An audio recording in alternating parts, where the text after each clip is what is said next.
शेतकरी कर्जमाफीच्या मुद्द्यावर बच्चू कडू काही दिवसांपूर्वीच आक्रमक झालेले आपण पाहायला मिळाले होते आणि या सगळ्या संदर्भात सरकारला देखील त्यांनी अल्टिमेटम दिला होता। मात्र आता सरकारने नेमकी काय भूमिका घेतली आणि आता बच्चू कडू देखील या सगळ्या संदर्भात काय भूमिका घेणार हे बघणं देखील महत्त्वाचं असणार आहे। बच्चू काय तुम्ही उपोषण आंदोलन देखील केलं होतं, सरकारने देखील तुम्हाला आश्वासित केलं, आता नेमकी पुढची भूमिका काय आहे? सरकारचं आश्वासन पाळणार आहे का? उद्या मीटिंग आहे 4 वाजतापासून 5-6 मंत्री आणि बावनकुळेचे सगळे राहणार आहे। त्याच्यातून काय निर्णय होतं आणि कशा पद्धतीने समोर जातं ते पण कळेल। आणि नाही झालं तर आमची 7 जुलैपासून आमची पदयात्रा आहे आणि प्रचंड पदयात्रेतून लोकभावना आणि लोक चळवळ आम्ही निर्माण करणार आहोत।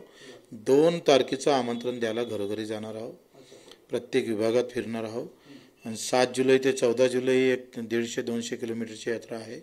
तिथून 6 ऑगस्ट ते 9 ऑगस्ट सिंदूर यात्रा आहे, हे 7-12 कोरा यात्रा आणि ते सिंदूर यात्रा आणि रामायण ते संविधान तक म्हणजे रामटेक ते दीक्षाभूमीपर्यंत ते आमचे राहील। आणि मोदीजींना आम्ही त्यांच्या पुतळ्याला आम्ही राखी बंधन, त्या दिवशी 9 ऑगस्टला राखी बंधन आहे, आमच्या सगळ्या आत्महत्याग्रस्त महिला त्यांच्या हाताला राखी बांधून त्यांना आवाहन करणार आहे का जसं सीमेवरचं सिंदूर काही अतिरेकानं पुसलं आमच्या देशवासियांचं, तसं तुमच्या धोरणामुळं माझ्या शेतकऱ्याचं सिंदूर पुसण्याची वेळ येऊ नये एवढी आग्रहाची विनंती त्यांना तिथून करणार आहोत, देवेंद्रजीला पण। ते जर झालं तर आम्ही आता लढा उभारल्याशिवाय राहणार नाही। पण मग काय उद्याच्या बैठकीत काय तोडगा निघेल किंवा काय नेमकं काही त्यावरती सकारात्मक पाऊलं सरकारकडून उचलली जातील असं वाटतं?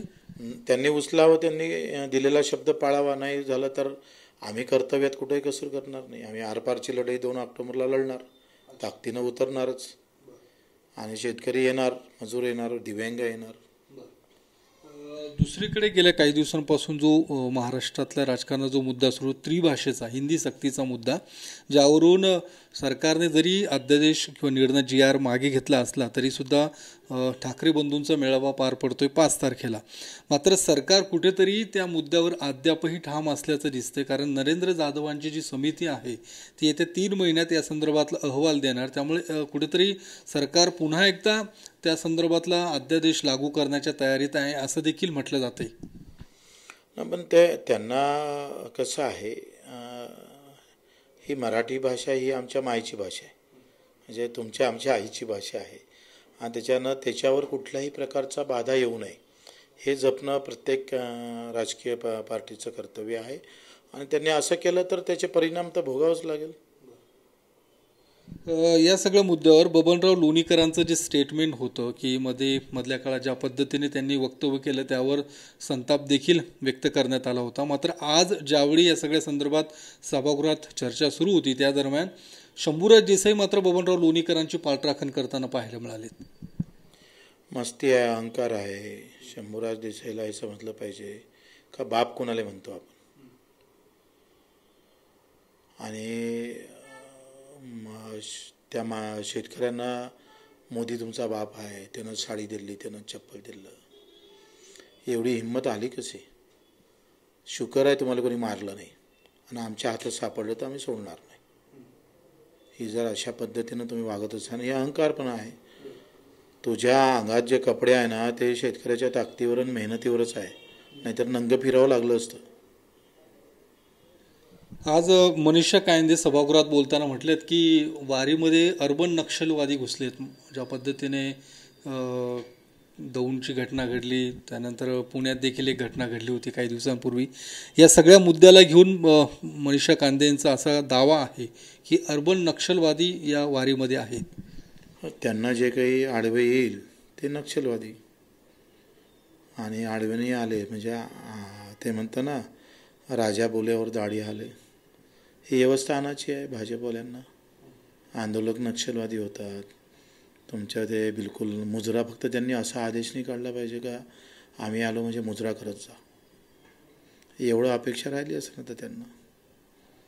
आणि वारीत नक्षलवादी घुसते तर मग तुमचं सरकार काय तोंड पाहतं का? फडणवीसजी तुम्ही जाताय ना पंढरपूरच्या विठोबाला भेटायला, त्या विठोबाच्या साक्षीनं किमान कानात तरी सांगायची ताकद ठेवा का योग्य वेळ कर्जमाफीची कधी येईल म्हणून।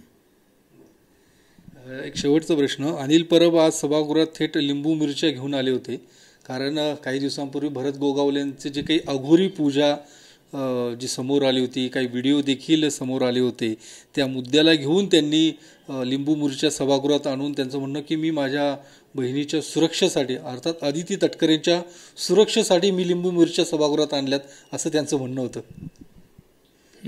मला वाटतं फार म्हणजे आश्चर्यच आहे. अघोरी विद्या आणि आजकाल आमच्या राजकीय नेत्यांना झालं काय, म्हणजे ज्यांच्याकडे विचार म्हणून पाहावं, त्याला नेतृत्व करावं, तोच जर पूजेमध्ये फसून पुन्हा लोकांना प्रवृत्त करत असेल तर याच्यासारखी काय वाईट गोष्ट आहे, दुर्दैवी गोष्ट आहे ही. आणि भरत गोगावलेकडून शिवनेरीच्या पायथ्याशी असणाऱ्या शिवभक्तानं छत्रपतीचा एकतरी विचार जागृत ठेवला पाहिजे. धन्यवाद. कॅमेरामन अभिजित पिसेसह मी योगेश बोरसे, TV9 मराठी, पुणे.